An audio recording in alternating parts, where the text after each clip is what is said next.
Mesdames, Messieurs, bonjour, merci de nous accueillir chez vous. Je suis ravi de vous retrouver pour cette édition en ce jeudi 7 juillet, édition de la mi-journée sur Alizé Télévision. Le Centre caribéen d'expression et de mémoire de la traite et de l'esclavage fête aujourd'hui son premier anniversaire. Après son inauguration le 10 mai 2015 par François Hollande, le président de la République, le Memorial Act ouvrait ses portes au public le 7 juillet 2015. Voulu par le CIPN, le Comité international des peuples noirs, cet ouvrage a longtemps été critiqué en raison notamment de son coût financier. Mais désormais, le MACT fait partie des lieux culturels à visiter en Guadeloupe. Une année après son ouverture, Anne-Elisabeth Arsène est allée à la rencontre de son directeur. Plus de 150 000 visiteurs en un an, c'est le chiffre du jour. 7 juillet 2015, 7 juillet 2016, le Memorial Act souffle sa première bougie. Après des débuts plutôt polémiques, le public guadeloupéen semble au rendez-vous. Alors nous sommes à 155 837 visiteurs hier soir à 19h. Les profils sont, caribéens, sont guadeloupéens. D'abord, on a une grande majorité de Guadeloupéens qui sont là, qui nous sont déjà fidèles, et environ près de 60% de notre fréquentation. Et puis le reste, ce sont des touristes. Alors c'est des croisières, bien sûr, il y en a. Et puis les touristes que l'on voit de la saison touristique de novembre à mai. Et puis maintenant encore des personnes de passage, des Antillais qui vivent à Paris et qui se dépêchent de venir au Memorial Act. Donc un grand succès parce que la diversité des publics, qui est un de nos objectifs, est une réalité maintenant. Certains viennent pour la première fois en famille. Nous sommes venus aujourd'hui parce que nous avions l'intention de venir en fin de semaine. Et hier soir, au journal télévisé, nous avons vu que c'était les 1 an du Memorial Act. Donc nous avons changé de programme. On a décidé de venir aujourd'hui afin de visiter ce beau mémorial et puis d'apprendre plein de choses à toute la famille et à moi également, parce que je pense que j'ai énormément de choses à apprendre de ce mémorial. Moi je suis venu avec les enfants aujourd'hui, avec mes 2 enfants, et je trouve que c'est une part de notre histoire et qu'ils doivent eux aussi découvrir, et moi également, quoi. Leur montrer un petit peu comment c'était avant et d'où ils viennent, leur culture. D'autres, Guadeloupéens de passage, profitent de leur séjour pour visiter ce musée d'art et d'histoire. Non, c'est la première fois que je viens, je suis de passage, je suis en vacances. Je suis guadeloupéenne, mais je vis en Martinique. Et je suis très émue, je vois que c'est vraiment très bien fait, c'est très très très beau. Et ça donne beaucoup d'émotions. C'est un musée très très très beau, très grand. Voilà, je ne m'y attendais pas du tout. Et c'est une fierté d'avoir ça dans la Caraïbe. Et d'autant plus que j'ai vu les différents drapeaux des différents pays de la Caraïbe, si je ne me trompe pas. Donc vraiment, je suis très content d'être là. Mais pour tous, un seul mot, émotion. Pour cette première visite, cela m'a beaucoup touchée. Parce que c'est pas ça que je m'attendais. Je ne m'attendais pas. C'est la première fois. Alors, c'est la première fois que je viens ici. Chose étonnante, de ce que j'ai vu, je trouve que c'est vraiment... Ça nous indique ce que ces gens-là ont vécu pendant leurs dernières années. Il y a aussi comment les gens vivaient. Ça m'a beaucoup touchée. Exposition Marquez glissant, spectacle et théâtre, le MACT culturel continuera à partager en 2017 avec son public la diversité culturelle caribéenne et guadeloupéenne. La semaine régionale de la formation professionnelle et de l'insertion se poursuit jusqu'à demain en Guadeloupe.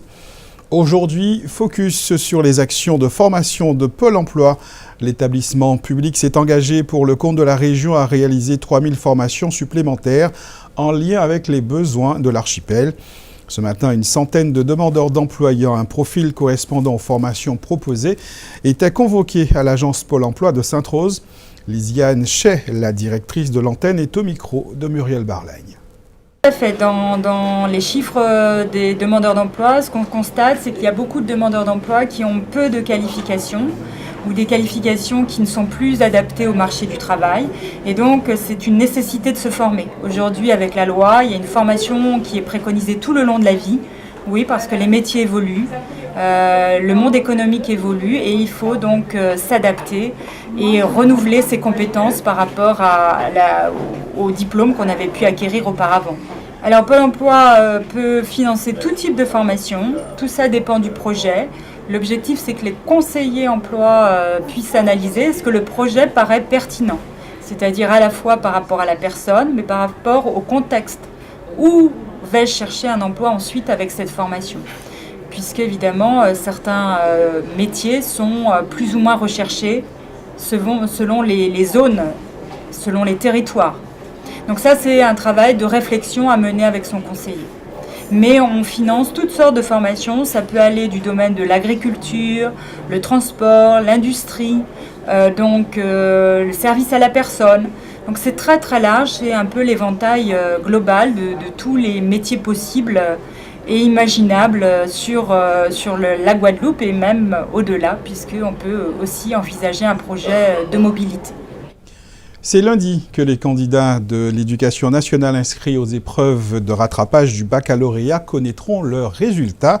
Ceux de l'enseignement agricole inscrits en maison familiale rurale d'éducation et d'orientation fêtaient dès hier leur admission au bac. C'est le cas à la MFR de Vieux Habitants, la MFR Côte-sous-le-Vent, qui accueillait ces nouveaux bacheliers. Comme les années précédentes, l'établissement affiche un très bon taux de réussite. Reportage Muriel Barlagne. Cette année, la maison familiale rurale de la Côte-sous-le-Vent a préparé 33 élèves au baccalauréat professionnel dans 2 filières. Le bac pro service aux personnes et au territoire et le bac pro technicien conseil-vente en produits alimentaires. Si les épreuves terminales se passaient au lycée agricole, les corrections des écrits se déroulaient en Martinique. Le 24 juin, les résultats du premier tour sont tombés. 23 élèves ont été reçus, dont 16 avec mention. J'étais super contente. Pendant 3 ans, on a travaillé et à la fin, je vois que j'ai eu mon bac avec la mention bien. Alors j'étais super contente. Je suis très contente parce que je travaillais pendant 3 ans et ça fait toujours plaisir d'avoir une mention. Donc ça fait plaisir d'avoir eu ma mention bien et voilà. Maintenant, je pourrais aller vers la vie active tout de suite. Et puis voilà, franchement, je vais faire mes démarches pour aller faire ce que je veux faire. Moi, je vais faire de la cuisine, donc maintenant, je vais prendre la filière de la cuisine, mais avec mon bac commerce, ça va m'aider aussi. Les 10 autres qui sont allés à l'oral attendaient impatiemment les résultats qui devaient tomber en fin de matinée. Et bonne nouvelle, tout le monde a été reçu cette année. Ça signifie beaucoup de choses parce qu'il y a aussi mon avenir qui arrive derrière. Donc, comme je veux devenir auxiliaire de périculture, donc ça va jouer sur ça aussi. Donc, au nom de l'équipe éducative, nous te remettons ce présent. Elle a eu la mention assez bien. Donc, félicitations encore. Dans la foulée, l'établissement a organisé une cérémonie pour féliciter les élèves accompagnés de leurs parents. Manière de clôturer un parcours qui, pour certains, a commencé dès la classe de 4e. Des parcours pas toujours faciles, mais la persévérance et la pédagogie spécifique au MFR ont porté leurs fruits. Ma fille, elle se mettait en situation d'échec scolaire, comme beaucoup d'enfants ici. Et l'équipe pédagogique, en fait, compte est réconciliée avec l'école, leur permet de reprendre confiance en eux, l'estime de soi, la confiance en eux. Et puis bon, elle les soutient, elle les accompagne, elle les encadre, elle leur fait confiance. Et puis jusqu'au résultat d'aujourd'hui. Donc voilà, et puis ils accompagnent les parents, ils sont géniaux. Alors c'est une habitude, mais les années ne se ressemblent pas, les jeunes ne sont pas pareils, donc il faut toujours s'adapter à leurs conditions, à leur motivation, également à leurs projets. Donc c'est toujours une fierté pour nous. Chaque année, nous avons de très très bons résultats. Voilà, c'est une continuité qui prouve aussi la force d'une équipe très engagée dans le territoire et auprès des familles. 100% de réussite, une victoire des élèves et de l'établissement qui méritait bien que l'on trinque. Sachez que ces maisons familiales rurales d'éducation et d'orientation existent depuis bientôt 80 ans en France. En Guadeloupe, il en existe 5 qui forment chacune près de 150 stagiaires et élèves chaque année. Outre le diplôme sanctionnant la fin des études secondaires, les MFR forment en apprentissage dans le cadre d'un dispositif d'initiation au métier en alternance. Les apprentis partagent leur temps entre la MFR et des stages en milieu professionnel afin de découvrir l'univers du travail. Cette institution, voulue par les acteurs du monde agricole et rural, se veut une véritable école à la vie. Présentation avec Muriel Barlay. La maison familiale rurale de la Côte-sous-le-Vent existe depuis 1980. C'est la deuxième MFR à avoir ouvert ses portes en Guadeloupe, après celle de Marie-Galante, sous l'impulsion d'un groupe d'agriculteurs. Le système des maisons familiales a vu le jour en métropole en 1932. Donc c'était aussi grâce à un agriculteur. Donc on a eu des agriculteurs sur la Côte-sous-le-Vent qui se sont dit pourquoi eux aussi ne pourraient pas permettre à leurs enfants d'apprendre tout en découvrant leur métier. Et depuis lors, donc en 1980, il y a eu des personnes très volontaires qui se sont investies, qui ont fait du porte-à-porte. Je pense à par exemple Madame Kangou Paul, qui est membre fondatrice de la MFR, donc qui a fait toutes les côtes de la Guadeloupe pour inciter justement les autres agriculteurs à pouvoir proposer ce système scolaire qui proposait l'alternance. Il est possible d'intégrer l'établissement en classe de 4e. Comme dans toutes les MFR, on y propose une pédagogie de l'alternance. L'enseignement théorique dispensé sur place alterne avec des périodes en entreprise, et ce, quelle que soit la filière choisie. Après la 3e, 2 bacs professionnels sont proposés, et les adultes ne sont pas oubliés, avec 3 cursus en formation continue. L'alternance a vu le jour grâce aux maisons familiales. C'est vrai qu'aujourd'hui on en parle beaucoup, mais depuis 1935, nous parlons de l'alternance en France et l'alternance a prouvé ses preuves et de plus en plus maintenant, beaucoup d'établissements s'y orientent. Mais en ce qui concerne les MFR, c'est depuis la base que nous avons compris qu'on pouvait réussir par ce biais. À la MFR, les élèves sont en internat, d'où la présence de dortoirs. Garçons et filles sont séparés. Normalement, l'établissement accueille 125 élèves, mais cette année, ils sont 158. Leurs familles sont pleinement impliquées dans le projet pédagogique, mais aussi dans la gestion même de l'établissement. Son conseil d'administration est dirigé par 21 personnes, dont 90% de parents d'élèves. Marguerite Bellone en fait partie. J'aime bien être impliquée dans la vie de mon fils, pour savoir ce qu'il fait à l'école, même par rapport aux autres enfants aussi. Et ça fait pas mal d'années que j'étais membre du parent d'élèves à l'école et c'est pour cela que ça m'a toujours plu. Les maisons familiales rurales sont des établissements à taille humaine. Sous la tutelle du ministère de l'Agriculture, celle de vieux habitants mise avant tout sur la qualité de ses enseignements. Elle compte aussi améliorer les conditions de vie de ses élèves en agrandissant bientôt son espace. Parlons social maintenant. Comme annoncé, les négociations ont repris ce matin entre les représentants des agents grévistes de la commune de Capesterre-Belle-Eau et la municipalité. Des discussions qui ont débuté sur la question de la révision des carrières des agents. Ce même point sur lequel les protagonistes s'étaient quittés dos à dos. Cela fait aujourd'hui tout juste 10 jours que les employés du Crédit Agricole sont entrés en grève à l'appel de 3 organisations syndicales représentées au sein de l'institution bancaire. Les grévistes refusent de se voir imposer un nouvel accord d'intéressement qui supprimerait les 40% de vie chère aux futurs employés de la banque. Malgré une rencontre mardi soir, aucune avancée n'est à noter dans ce conflit. En revanche, plusieurs des employés grévistes ont été assignés par leur direction pour entrave à la liberté. Reportage Johan Charpentier-Titi. 17 grévistes du Crédit Agricole assignés en justice de façon individuelle par la direction. C'est la nouvelle tournure qu'ont pris les événements dans ce conflit qui dure depuis plus d'une semaine. Pour l'union syndicale, il ne s'agit ni plus ni moins que d'une tentative d'intimidation. Nous avons démontré que, premièrement, il n'y avait pas eu d'agression. Deuxièmement, qui pouvait rentrer. Donc, il n'y avait aucune entrave à la liberté de circuler. Donc, finalement, c'est un montage effectif de la direction pour effectivement nous intimider par rapport à notre revendication. Délibération vendredi matin pour cette affaire. Dans la foulée, les grévistes ont accueilli sur leur piquet de grève plusieurs personnalités extérieures au conflit. Il s'agit pour ces soutiens de créer une sorte d'union sacrée pour défendre la prime de vie chère. Il s'agit pour nous d'apporter notre soutien, notre solidarité, de manière à ce qu'ils puissent résoudre leurs problèmes. Donc c'est le sens aujourd'hui de notre présence.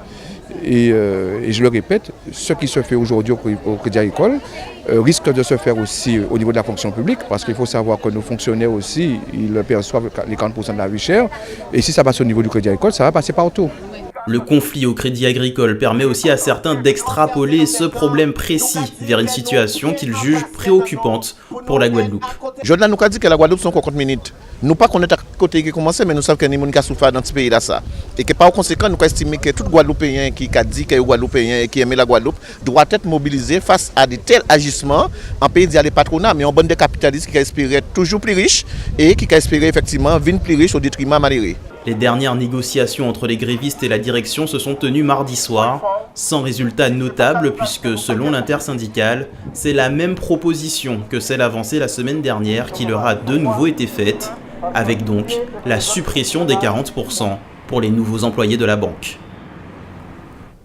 Place maintenant à notre tour d'horizon de l'actualité dans la grande région. Nicolás Maduro au Venezuela a appelé à accroître le pouvoir de l'armée de son pays. Mais avant, escale Cuba, c'est notre rendez-vous Caraïbes. À Cuba aussi, c'est la fin du Ramadan. Sur l'île, l'athéisme d'État a prévalu à l'issue de la révolution menée par Fidel Castro en 1959, jusqu'aux années charnières de 1990.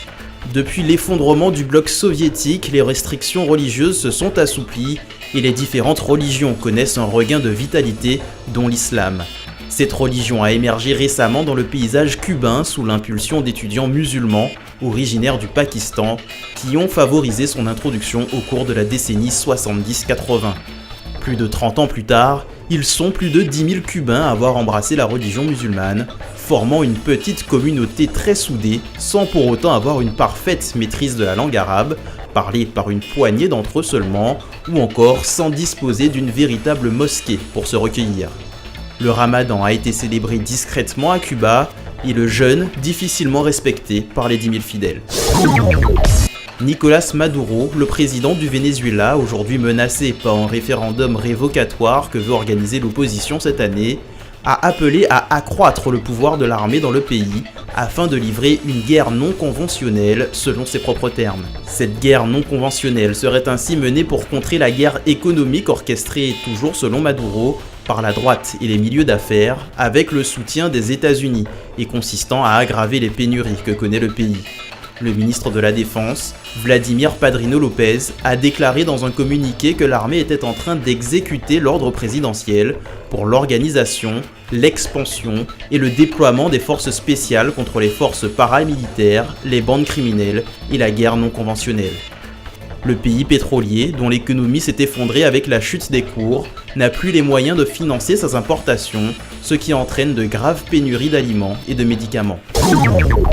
Le 11 août 2012, Keshorn Walcott avait créé la surprise en devenant champion olympique du lancer du javelot à Londres à l'âge de 19 ans. Il devançait alors l'Ukrainien Oleksandr Piatnitsa et le Finlandais Antti Ruskanen pour devenir le plus jeune champion olympique du lancer de javelot, le premier à réussir un doublé titre mondial junior, titre olympique en athlétisme la même année, et seulement le second médaillé d'or trinidadien après Azeli Crawford sur 100 mètres à Montréal en 1976. 3 jours après son titre olympique, il réalise la meilleure performance de sa jeune carrière en envoyant son javelot à 84,58 mètres. Son objectif pour 2016 est bien sûr de conserver son titre olympique lors des prochains Jeux qui se tiendront à Rio du 5 au 21 août prochain. La communauté d'agglomération Cap Excellence, la ville des Abîmes, la communauté d'agglomération du Nord Grande Terre et le pays Marie-Galante ont signé hier une convention sur le financement de projets à énergie positive sur leur territoire avec le ministère de Ségolène Royal. Sur ces territoires désignés à énergie positive pour la croissance verte, les collectivités s'engagent à réduire les besoins en énergie de leurs habitants des constructions, des activités économiques, des loisirs et des transports. Sachez que la communauté d'agglomération du Nord-Basse-Terre avait déjà en octobre 2015 été retenue dans la liste de ces territoires à énergie positive. Près de 100 exposants étaient présents pour le grand marché régional des produits du terroir installé hier dans les jardins de l'hôtel de région. Une grande journée pour promouvoir le consommé local. Reportage à Basse-Terre, Anne-Elisabeth Arsène. Consommer local, l'idée plaît à de plus en plus de consommateurs. Billy Andipin, producteur de fruits et légumes dans le Nord Grande-Terre, assiste à ce qu'il considère comme le retour du manger pays. Alors depuis quelques temps, je pense que c'est en évolution. Les Guadeloupéens consomment beaucoup plus de produits locaux. Et ça se voit sur des légumes tels que les concombres, les tomates, la laitue, les christophines. On va dire d'ici, ça fait à peu près 5-6 années qu'on voit qu'il y a une plus forte demande de produits, ce qui évolue beaucoup. Venez manger local, venez manger les produits de notre pays. Autre exemple de production locale, la banane de Guadeloupe et de Martinique, qui respecte de plus en plus la biodiversité en réduisant de plus de 70% l'utilisation des produits phytosanitaires. Bon, nous devons être présents parce que quand même la banane c'est une institution et aujourd'hui nous présentons une banane de qualité. C'est pour montrer le travail que font les producteurs de bananes de Guadeloupe et de Martinique pour donner un produit santé à la population. Du côté des consommateurs, la tendance se confirme, le consommé local se porterait plutôt bien. Ce sont nos produits à nous, et ce sont des produits frais. Et donc, et puis c'est pas très cher. Et puis comme dit le slogan, consommer local, je consomme local tout simplement. J'ai toujours aimé les produits locaux parce que je trouve que c'est meilleur, surtout pour la santé. Je suis très local. Manger local rimerait donc avec bonne santé. C'est aussi l'opportunité pour les Guadeloupéens de découvrir ou de redécouvrir les richesses et les bienfaits des produits de notre terroir.